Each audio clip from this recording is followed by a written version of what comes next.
नर्मदे हर अध्याय 4 श्री नर्मदा पंचदश नामवर्णन। ओम नमो नर्मदाय।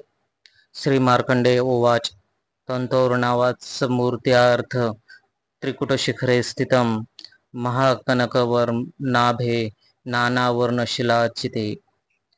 मुनिश्रेष्ठ मार्कंडेय बदले त्यानंतर प्रलयाच्या समुद्रातून पार होऊन महान स्वर्णवर्णित आभावले नाना वर्णाच्या शिलायुक्त त्रिकुट शिखरावर स्थित महादेव दिसले।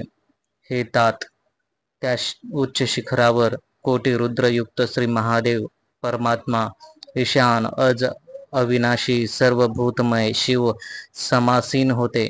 हे सुरत मनुसह सर्व देव नमस्कृत त्या चरणयुगुलांना मी वंदन केले। हे आदरणीय, त्या काळी श्री रुद्रासह त्या भयंकर प्रलय सागरात हे कुरुनंदन मी राहिलो। हे ऐकल्यावर राजा युधिष्ठिराने प्रश्न विचारला। हे तात, बंधू बांधवासह श्रवण करत असताना माझ्या हृदयात मोठे कुतूहल जागृत झाले आहे।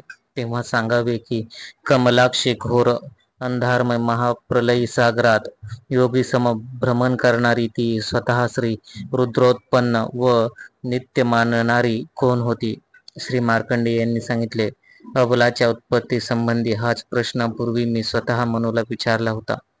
आज तेच प्रश्न तुम्हाला कथन करतो। परमश्रेष्ठी ब्रह्माची रात्र व्यतीत झाल्यावर विमल प्रभात समय जीवसृष्टीचे सृजन झाल्यावर हे युधिष्ठिर, मी मनुला प्रणाम करून विचारले की चंद्रमुखी श्यामवर्णी कमलदल नेत्राची ती कोण आहे? त्यावर एकार्णव सागरात मी रुद्रापासून उत्पन्न झाले असे सांगणारी आणि एकाकी भ्रमण करणारी ती वेदमाता सावित्री अथवा सरस्वती, नद्यांमध्ये श्रेष्ठ मंदाकिनी अथवा लक्ष्मी किंवा उमा, काल रात्री सुखसमृद्ध साक्षात प्रकृती देवी आहे का? हे भगवान, घोर एकार्णव सागरात जिथे सर्प राक्षस आदी नष्ट झाले होते तेथे अमृतपवी अशी ती कोण आहे ते सांगावे। मनु म्हणाले, हे वत्स, माझ्या विवेकबुद्धीनुसार तिच्या उत्पत्तीबाबत सांगतो, ते ऐक। उत्तम दिव्य श्रीरूपात ती श्री रुद्रापासून उत्पन्न झाली। प्राचीन काळी शांत सदाशिव शिव शंकराने उमादेवी सहित सर्व लोकांच्या हितार्थ महान तप केले। वृक्ष पर्वतावर उदयास आलेले सर्वभूत स्वरूप जितेंद्रिय सर्व प्राण्यांसाठी अदृश्य होऊन श्री शिवशंभूने घोर तप केले। तपस्या करताना श्री महादेवाच्या दिव्य शरीरातून स्वेद वाहू लागला, हे प्रसिद्धच आहे। श्री रुद्र देहातून उत्पन्न झालेला घाम त्या पर्वताला आर्द्र करू लागला। त्यापासून जी महान पुण्यशिला ज्येष्ठ सरिता उत्पन्न झाली तीच कमलदल नेत्रावाली तुम्ही एकार्णव सागरात पाहिली। तिचे प्रथम पूर्णतया श्रीरूप धारण करून त्या आद्य सत्ययुगात श्री रुद्राची आराधना केली। त्यानंतर उमादेवी सहित प्रसन्न झालेले महादेव श्री शंकर वदले, हे महाभाग्यशालिनी, जे तुझ्या मनात आहे ते वरदान माग। सरिता म्हणाली, प्रलयकाल स्थावर जंगम नष्ट झाल्यावरही हे देवेश, आपल्या कृपेमुळे मी अक्षय असावे। नद्या सागर तसेच पर्वताचा क्षय झाला तरी श्री महादेव आपल्या अनुग्रहाने मी सदा अक्षय नि पुण्यशील राहावे। जे महापातक आणि उपपातकांनी युक्त आहेत ते सर्व हे प्रभू भक्तिपूर्वक स्नान केल्यावर सर्व पापांपासून मुक्त होऊ दे। उत्तर प्रदेशात महापातक नाशिनी जान्हवी गंगा आहे, त्याचप्रमाणे दक्षिण मार्गात सर्व देवतांकडून पूजित होऊ दे। हे विभू, स्वर्गातून आलेल्या गंगा जशी प्रख्यात झाली हे त्रिदशेश्वर, तशीच मी ही दक्षिण गंगा नावाने प्रसिद्ध व्हावे। पृथ्वीवर सर्व तीर्थात स्नान केल्यावर जे फल प्राप्त होते ते श्री महेश्वर भक्तिपूर्वक माझ्या जलात स्नान केल्यावर तेच पुण्यफल मानवास मिळू दे। संचित झालेल्या ब्रह्महत्यादी पापांचा 1 महिन्याच्या स्नानाने पूर्णतया नाश हो। सर्व वेदांती आणि सर्व यज्ञ संपन्न झाल्यावर जे फळ प्राप्त होते ते माझ्या जलात केवळ स्नान केल्याने मिळो, हीच माझी इच्छा आहे। सर्व दान, उपवास तसेच सर्व तीर्थांच्या स्नानात जे फल प्राप्त होते हे दीनबंधू, ते माझ्या पाण्यातून उत्पन्न व्हावे. हे कल्याणमय, माझ्या तटावर जो मानव श्री महेश्वराची अर्चना करेल त्याला स्वर्गलोक प्राप्त हो. हे सर्व मला मिळावे. हे श्री महेश, उमादेवी सहित आणि सर्व देवतांसह हे विश्वनाथ, आपणही नित्य निवास करावा, असाच मला वर द्यावा. सत्कर्मी, शांत तसेच दांत, जितेंद्रिय जीव, ज्याला माझ्या जलात मृत्यू येईल तो अमरावतीपुरीला जावे. त्रैलोक्यात महापातनाशिनी म्हणून मी प्रसिद्ध व्हावे. हे देवदेवेश, जर आपण प्रसन्न आहात तर हे सर्व मला द्यावे. हे नृपश्रेष्ठ, हे आणि अन्य दिव्य वर श्री नर्मदाद्वारा मागितल्यावर प्रसन्न झालेले वृषभवाहन शिवशंकर त्यावेळी बदले. हे कल्याणी, तू जे वर मागतेस ते सर्व सफल व्हावेत. हे आनंदिते, त्रैलोक्यात तू अपवाद सोडून हे कमलनयनी, अन्य कोणीही या वरास योग्य नाही. हे वरानने, जेव्हा तू माझ्या शरीरातून उत्पन्न झालीस तेव्हापासून सर्व पापाचे निवारण करणारी निसंशय सिद्ध झालीस. सृष्टीचा क्षय झाल्यावर किंवा विशेष संकट आल्यावर उत्तर तटावर आमरण जे निवास करणारे आहेत, मग ते कीटक, पंगत, वृक्षलता, वनस्पती इत्यादी जरी असतील तरी त्या सर्वांना सद्गती प्राप्त होईल. धर्मपरायण द्विज जे दक्षिण तटाचा आश्रय घेऊन तेथे आमरण निवास करतील ते पितृलोकांचे अधिकारी होतील. तुझ्या सांगण्यावरून आणि इतर कारणामुळे मी उमादेवी सहित सदैव तुझ्या तटावर निश्चितच निवास करेल. हे महादेवी, निसंशय असेच होईल. श्री ब्रह्मदेव, इंद्र, चंद्र, वरुण आणि साध्य देवांसह विष्णू हे सर्व माझ्या आज्ञेनुसार उत्तर तटावर निवास करतील. हे सूरसुंदरी, पितृगणासह अन्य देवताही माझ्या बरोबर दक्षिण तटावर निवास करतील. तुला हाच उत्तम वर आहे. महाभाग्यशालिनी, जा जा, मृत्यूलोकातील प्राण्यांना पापमुक्त कर. ऋषीगण आणि सिद्ध सुरांसह तसेच उमादेवी सहित हे सर्वव्यापी महादेव हे वरदान देऊन मनु व मी वंदन करत असतानाच अंतर्धान पावले. यास्तव ही नर्मदा महान पुण्यशीलनी महापातक नाशिनी आहे. तुम्ही विचारल्यावर ज्या श्री नर्मदेचे वर्णन केले तिच्याबद्दल तुम्हाला आश्चर्य वाटू नये. ही महापुण्यशील गंगा त्रैलोक्यात विख्यात आहे. 15 स्रोतांनी दशादिशांना जलसिंचन व पवित्र करीत वाहत आहे. शोण, महानद, नर्मदा, सुरसा, कृपा, मंदाकिनी, दशार्णा, चित्रकूटा, तमसा, विदशा, करभा, यमुना, त्रिलोत्पला, विपाशा तसेच रंजना आणि वालुवाहिनी या वृक्षपादपासून उत्पन्न झालेल्या सर्व पापहरण करणाऱ्या पवित्र, सर्व मंगलदायिनी कल्याण रूपा आहेत. वेद पारांगत, पुराण वेत्ता, महाभाग्यशाली राज्यपाल तसेच सोमपान करणारे याज्ञिक या 15 नामाची स्तुती करत असतात.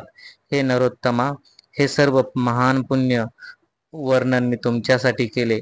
म्हणून सांगितलेल्या श्री नर्मदाच्या उत्पत्तीचा हा पुण्यमय, अत्यंत पवित्र आणि अतुलनीय असा अनुभव श्री शिवशंभूने गायलेला शुभ प्रसंग आहे.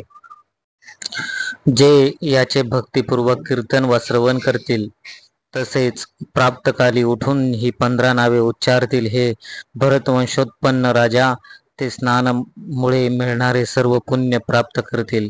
शेवटी सूर्यासम दिव्य विमानाने शेकडो घंटा क्षणाला नादत असतात मनुष्य शरीर सोडून परमगतीला प्राप्त करेल. हा श्री स्कंद पुराणातील रेवाखंडाच्या पूर्व भागातील श्री नर्मदा पंचदश नामवर्णन नावाचा 4था अध्याय पूर्ण झाला. नर्मदे हर. नर्मदे हर. अध्याय 5वा. श्री नर्मदा नाम निरुक्ती वर्णन. ओम नमो नर्मदाय. युधिष्ठिर उवाच. आश्चर्यमेतदखिलं कथितं भो द्विजोत्तम विस्मयं परमापन्ना ऋषीसंगामया सह. राजा युधिष्ठिरांना विचारले, हे द्विजोत्तम, आपण सर्व आश्चर्यमय वृत्तांत सांगितला. माझ्यासह ऋषीगणांना अत्यंत विस्मयकारक वाटला. आहा, पुण्यमयी अयोनिजा भगवती श्री नर्मदा श्री रुद्र देहापासून प्रगट झाली असून महापापांचा क्षय करणारी आहे. हे सुव्रत, सप्तकल्प नष्ट होऊनही तुमच्यासह ही महाभाग्यशालिनी अक्षय राहिली. त्यामुळे याहून उत्तम हिचे काय पुण्य असेल. हे ऋषीश्रेष्ठ, ते सप्तकल्प कोणते, त्याचा भयंकर क्षय कसा झाला. श्री नर्मदा देवीला तसेच तुम्हालाही मृत्यू आला नाही. पक्षीगणांच्या थव्याचा अभाव होतो. संपूर्ण जगाचा जणू एक महासागर झाला होता. योगक्षय झाला तेव्हा श्री महादेवाचे काय स्वरूप होते, ते विश्वाचा संहार कसा करतात आणि त्या प्रलयकारी जलात ते कसे राहतात, पुनश्च विश्वाचे सृजन कसे करतात, तसेच समस्त प्रजा कशी धारण करतात. एक कारणावर अर्थात एक महासमुद्र झाल्यावर श्री नर्मदा सरिता रूपात कशी होते. श्री नर्मदा कशासाठी आणि तिचे नाव रेवा का पडले. अंजना, सुरसा, मंदाकिनी कशासाठी, तसेच शोण नाव कसे पडले. चित्रकूटा, वालुवाहिनी का संबोधली जाते. कोट्यानुकोटे तीर्थे महार्णवात प्रविष्ट झालीत. किती नद्यांचा शेवट श्री नर्मदाच्या उपासनेत असतो. किती यज्ञोपवीत ब्रह्मचारी, ऋषीगण आणि देवता हिची उपासना करतात. हे मुनिश्रेष्ठ, ही विभक्त का झाली आणि पुराण वेत्ताद्वारा वैष्णवी हे संबोधन तिला का मिळाले. कोणत्या तीर्थस्थानात ही श्रेष्ठ सरिता विशेष पूजनीय आहे. तिच्या सानिध्यात सर्वदा शिवशंभू निवास करतात. तसेच हिच्या विभिन्न तीर्थाचे काय स्वरूप आहे, हे सर्व काही सांगावे. श्री रुद्रद्वारा प्रकट झालेल्या या देवीचा विस्तार किती आहे, कोणत्या प्रकारे कर्म श्री शिवशंभूने सांगितले, ते सांगावे. हे द्विजश्रेष्ठा, हा अनार्यासम जमाव का आहे. हे महामती ब्राह्मण श्री मार्कंडेय, मला सर्व काही सांगावे. मुनिश्रेष्ठ मार्कंडेय म्हणाले, तुम्ही सर्व ऋषीगणांसहित लक्ष देऊ नये का. जे श्री नर्मदा पुराण त्रिशूळधारी श्री शंकरांनी सांगितले, ते महेश्वराकडून वायूने आणि वायुदेवाकडून मी श्रवण केले. मनुष्याला ते अशक्य वाटल्यामुळे प्राचीन काळी ऋषींनी ते संक्षिप्त केले. प्रथम मायूरकल्पते तात हे तात, त्यानंतर कौर्म्य, पूर, कौशिक, मत्स्य, द्विरध आणि वाराह, तसेच 8वा वैष्णव कल्प मी पाहिला. त्यावेळी न्यग्रोध नावाचा उत्तम कल्प माझ्या आकांक्षेचा विषय होता. वेदचिंतकांनी पुराणात पद्म, तामस आणि संवर्त तसेच उद्वर्त हे 4 महाप्रलय सांगितले आहेत. ते त्या महात्म्याद्वारा तसेच ब्रह्मादी महर्षींनीही संक्षिप्त केले. हे पुराणार्थ विशारद, मी ते वर्णन करीन. महाघोर 7 कल्पात हिचा मृत्यू झाला नाही, हेही सांगीन. समस्त जंगमापर्यंत घोर अंधकारमय अविज्ञात लक्षणीय जिचे सूर्यचंद्राची किरणेही नष्ट झाली होती, भूत प्राणीस रहित स्थिती होती. त्या अंधकारात महापुरुष संबोधलेला तो सनातन एकाकी व्यक्ताव्यक्त रूप जगद्गुरु तिथे भ्रमण करीत राहिला. त्या सर्वात द्विजाने गायत्रीचे सृजन केले. तिच्याबरोबर तो विराट ईशान पुरुष क्रीडा करत असताना त्याच्या स्वदेहातून पंचभूतात्मक विश्व उत्पन्न झाले. क्रीडा करत असताना त्या विराट पुरुषाचे बीजासहित हिरण्यगर्भाची उत्पत्ती केली, ज्याची 12 सूर्यासम दिव्य अंड्यात परिणिती झाली. त्या अंड्याच्या भेदातून चतुर्भुज श्री ब्रह्मदेव उत्पन्न झालेत. त्यांनी देव, असुर, मानव संयुक्त असे विश्वाचे सृजन केले. शिवाय तिर्यक, पशुपक्षी, स्वेदज, अंडज, जरायुजयुक्त हे अंड पुराणात प्रथम असल्याचे वर्णिले आहे. पूर्वकल्पात जे नृपश्रेष्ठ उमादेवी बरोबर क्रीडा करत असताना परमेश्वराने श्री रुद्राच्या एकार्णव रूप हर्षापासून एक शुभ कन्या प्रकट केली, जी उमादेवीच्या स्वेदापासून आणि श्री सदाशिवाच्या उरस्थलापासून अर्थात उमादेवीच्या अंगमर्दनाने प्रकट झाली. या प्रकारे स्वेदापासून कमलनेत्री महान कन्या प्रकट झाली असे कथन केले जाते. हे युधिष्ठिर, हिचा श्री रुद्र देहापासून हा द्वितीय जन्म सांगितलेला आहे. तेव्हा ती अनुपम रूपमती देवासुर मानवाच्या तिन्ही लोकात भ्रमण करत त्रैलोक्याला मोहित करू लागली. तिच्या धुंदीत सर्व देव दैत्य प्रमुख ती कशी प्राप्त होईल, अशा विचाराने हे भरतवंशोत्पन्न राजा तिला जिथे जिथे शोधू लागले. हावभाव शृंगारमय लीलांनी अखिल जगताला मोहित करत ती दिव्य चपला सौदामिनीप्रमाणे भ्रमण करत होती. स्वयंप्रकाशामुळे देवश्रियात सर्वोत्तम अशी ती मेघमंडलामध्ये विराजत होती. कामभावनेने व्याकुळ सर्व देव दानव त्या कन्येला वरण्यासाठी श्री रुद्र भगवानाकडे याचना करत गेले. तेव्हा देवदानवांना श्री महादेव म्हणाले, जो बल आणि तेजाने सर्वोत्तम सिद्ध होईल तोच या कन्येला प्राप्त करू शकेल, अन्यथा नाही. त्यानंतर सर्व देव दानव कन्येजवळ जाऊन म्हणू लागले, मी हिला वरेल, मी हिला वरेल. त्या सर्वांना पाहून ती कन्या अंतर्धान पावली. त्यानंतर ते सर्व कित्येक लोक योजन दूर स्थित अशा तिला पाहू लागले. जिथे जिथे ती दिसे तिथे तिथे ते धाव घेत, पण ती पुन्हा अनेक योजन दूर स्थित होई. त्या सर्वांना ती गजगामिनी शेकडो सहस्र योजन दूर पुन्हा पुन्हा दिसली. त्यानंतर लक्ष योजन दूर अत्यंत लघु स्वरूपात दिसली. मग त्यांनी तिला मागे पुढे सर्व दिशांना स्थित पाहिले. अशा प्रकारे हजार वर्षापर्यंत भ्रमण करणाऱ्या त्या उत्तम दिव्य कन्येला देव कधी एक रूपात तर कधी बहुरूपात पुन्हा पुन्हा पाहत राहिले, परंतु श्री महादेव उत्पन्न त्या कन्येला ते प्राप्त करू शकले नाहीत. उमादेवी सहित श्री महादेव पुन्हा पुन्हा उच्च स्वरात हसले. गणांनी टाळ्या वाजवत त्या वाजवल्या आणि प्रसन्न होऊन ते नाचू लागले. अकस्मात ती कन्या भगवान श्री शंकराजवळ दिसली. तिला पाहून विस्मय होऊन ते देव निराशेने तेथे परतले. तेव्हा पिनाकपाणी शंकरांनी स्वतः तिला नाव दिले. विलासपूर्ण हावभावांनी या सर्वांना नर्म अर्थात सुख देत राहिली. म्हणून हे सुंदरी, सर्व सरितांमध्ये श्रेष्ठ तू श्री नर्मदा नावाने प्रसिद्ध होशील. स्वरूपात स्थित देव भूतलात हास्य प्राप्त झालेत, म्हणून नर्म अर्थात हास्य रस देणारी हे सुशील जलवाली कल्याणी श्री नर्मदा संबोधली. सप्तकल्पांचा क्षय झाल्यावरही भगवान श्री शिवशंभूने हिला प्रथम जे वर दिले त्यामुळे नम्रत झालेली म्हणून हे राजेंद्र श्री नर्मदा या नावाने विख्यात झाली. त्यानंतर त्या शीलवान कन्येला सर्व भूपती देवेश्वर प्रभूने महासागराला समर्पित केले. त्यानंतर रक्षशैलेंद्रातून फेनपुंज रूपात अट्टहास करत सरिताचे पती सागरात श्री नर्मदा प्रविष्ट झाली. अशा प्रकारे प्रथम ब्रह्मकल्पात श्री महेश्वरापासून प्रकट झालेल्या श्री नर्मदाचे स्वरूप स्पष्ट झाले. आता मात्स्यकल्पात मी जे पाहिले त्याचे वर्णन करतो ते ऐकावे. हा श्री स्कंद पुराणातील रेवाखंडाच्या पूर्व भागातील श्री नर्मदा नाम निवृत्ती वर्णन नावाचा 5वा अध्याय पूर्ण झाला. नर्मदेहर अध्याय 6वा सहेतुक रेवा नाम महत्व व मयूरकल्प वर्णन. ओम नमो नर्मदाय. मार्कंडेय उवाच. पुनर्युगान्ते संप्राप्ते तृतीये नृपसंतं द्वादशार्कवर्पुर्भवत्वा भवानी ललोहितः.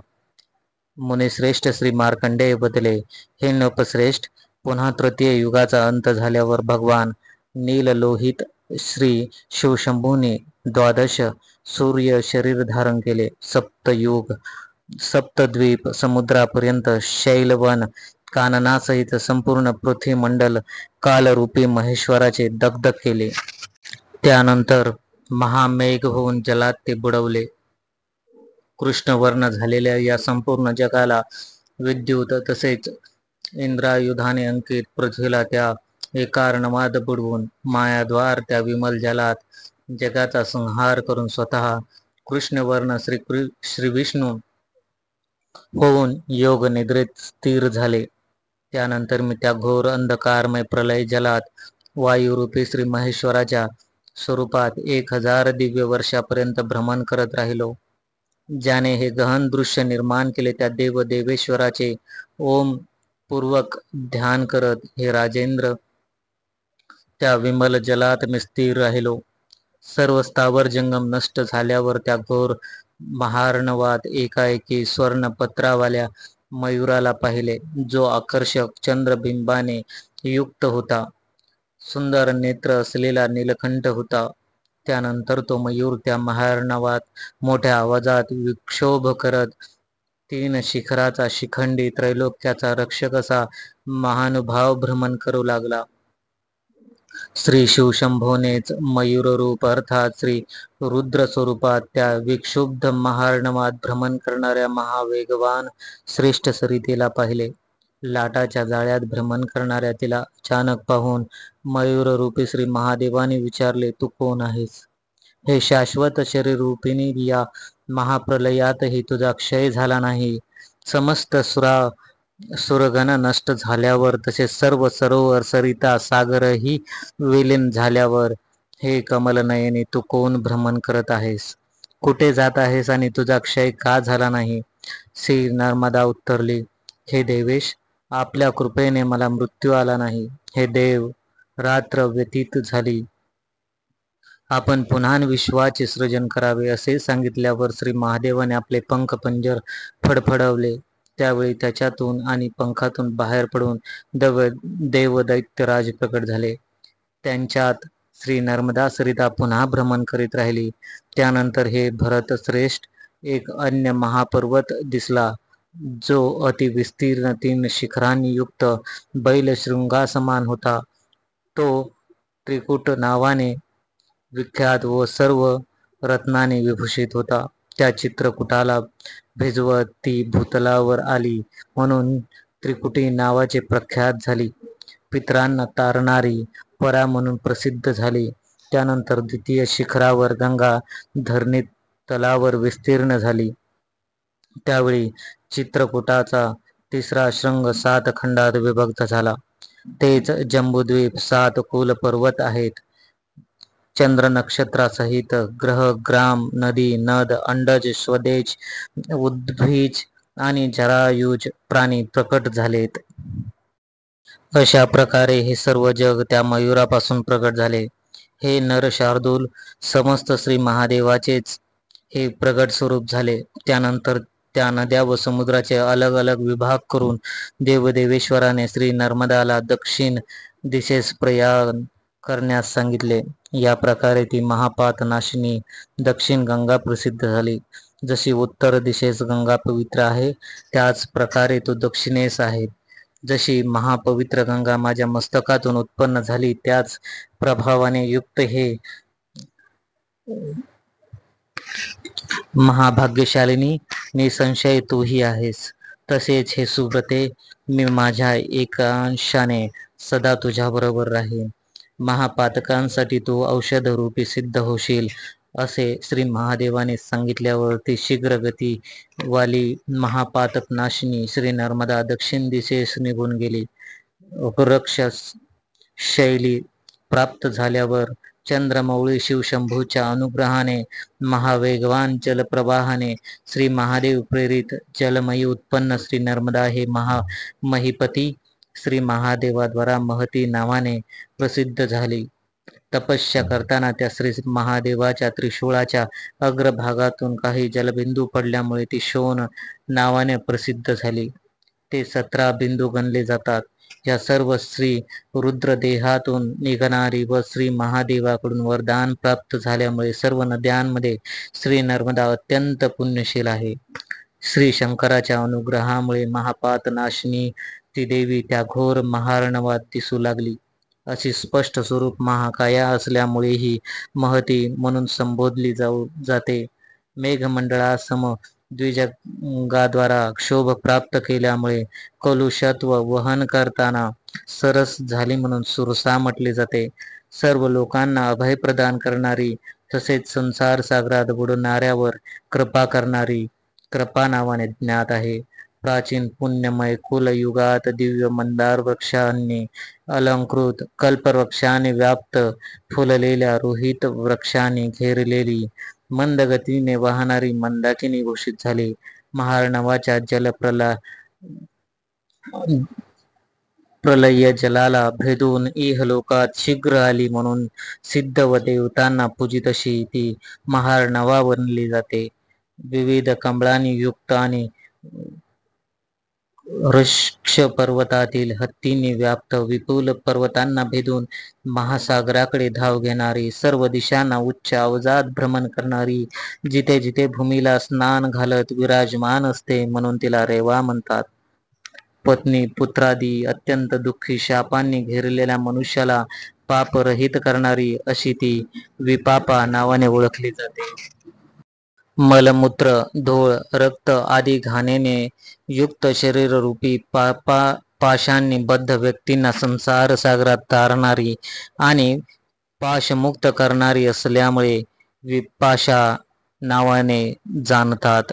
ही नर्मदा निर्मल जलवाली, सुंदर चंद्रमुखी तसेच महाघोर अंधकारातही महाप्रभेसारखी असल्यामुळे हे नरपश्रेष्ठ विद्वानाने हिला विमला संबोधले आहे. चंद्रकिरणांसम आणि सूर्यरश्मीसम प्रभावशाली हस्तांनी अर्थात विश्वाला प्रसन्न करत वाहणारी ही करभा नावाने प्रसिद्ध झाली. हे भारत लोकांचे केवळ दर्शनानेही रंजन करत असल्यामुळे धात्वर्थक रंजना नाव सार्थक झाले. हे राजश्रेष्ठ, तृण, वेल, झुडपे आदी तसेच प्राणी पक्षी यांचाही उद्धार करून स्वर्गात नेणारी असल्यामुळे हिला वालू वाहिनी किंवा वायुवाहिनी म्हणतात. या प्रकारे जो या नावांना आणि विशेषतः त्याच्या उत्पत्तीला जाणतो तो पापमुक्त होऊन निसंशय रुद्र लोकात जातो. हा स्कंद पुराणातील रेवाखंडाच्या पूर्व भागातील सहेतुक रेवा नाम महत्व व मयूर कल्पवर्णन नामक 6वा अध्याय संपूर्ण झाला. नर्मदेहर अध्याय 7वा पूर्वकल्प समुद्रोद्भव वर्णन. ओम नमो नर्मदाय. श्री मार्कंडेय उवाच.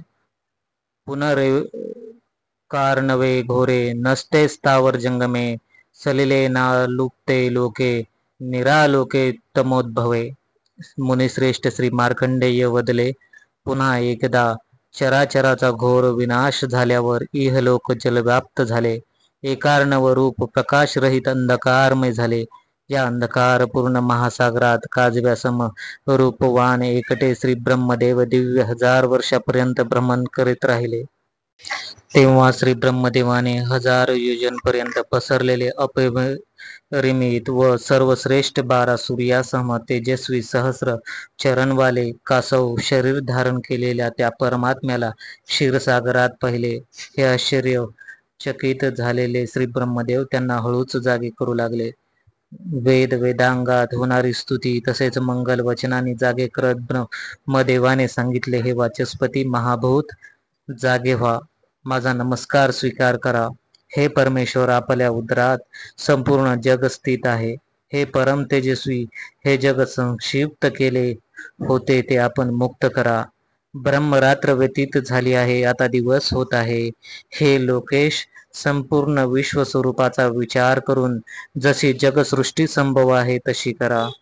श्री ब्रह्मदेवाचे ते वचन ऐकून कासव स्वरूपात स्थित श्री शंकर भगवान उठून राहिले आणि प्रलय समयी काळाग्रस बनलेल्या लोकपालांसहित त्रासभूत त्रैलोक्याला बाहेर काढू लागले. देव, दानव, गंधर्व, यक्ष, सर्प, राक्षस, चंद्रासह सूर्य आदी सर्व ग्रह त्याच्या शरीरातून बाहेर पडत होते. त्यानंतर भगवान श्री शंकराने समुद्रमय सर्व जगतांचे विभाग करून विशाल पाषाण व जलपूर्ण नदी तलावांनी समृद्ध आणि वृक्ष औषधी तसेच लहान तळ्यांनी परिपूर्ण पृथ्वी, श्रेष्ठ हिमालय पर्वत, उन्नत शिखर असलेला महाशैल श्रेष्ठ पर्वत तसेच अन्य पर्वतही पाहिले. जंबूद्वीप, कुशद्वीप, कैच, शाल्मली, पुष्कर, लक्ष आणि शाक द्वीप तसेच लवण, इंदू, स्पर्श, सर्पी, धृत, दक्षी, दही, क्षीर, सुरा हे सप्त महासागर, महापर्वत आणि लोक सर्व समोर पाहिले. 4 योनियुक्त चराचर सृष्टीलाही या श्री महेश्वराने युगांती निघून जाताना पाहिले. समुद्र शिलाजलात वसुंधरा पाहिली. कासवाच्या पाठीवर असलेली देवी महासागरात निघून गेली.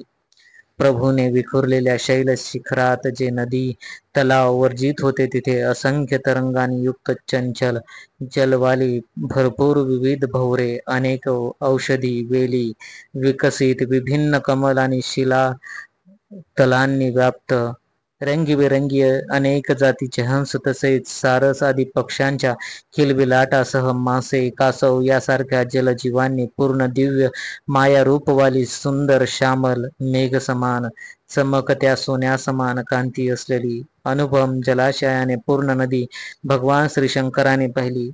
त्या नदीच्या मध्यभागी नूतन मेघासमान श्यामल विशाल कटिक भाग तसेच घन स्तनवाली अनुपम वस्त्र व नाना दिव्य आभरणींनी अलंकृत नुपुराच्या आवाजाने आकर्षित करणारी हार केयुराने शोभित योगमाया रचित वैशिष्ट्यपूर्ण दिव्य आभरणांनी आभूषित अव्यक्त अंग परम सौभाग्यशालिनी स्वतः श्री रूप धारण करून सर्वांना आनंद देणारी अशी श्री नर्मदा देवी श्री शंकराने पाहिली.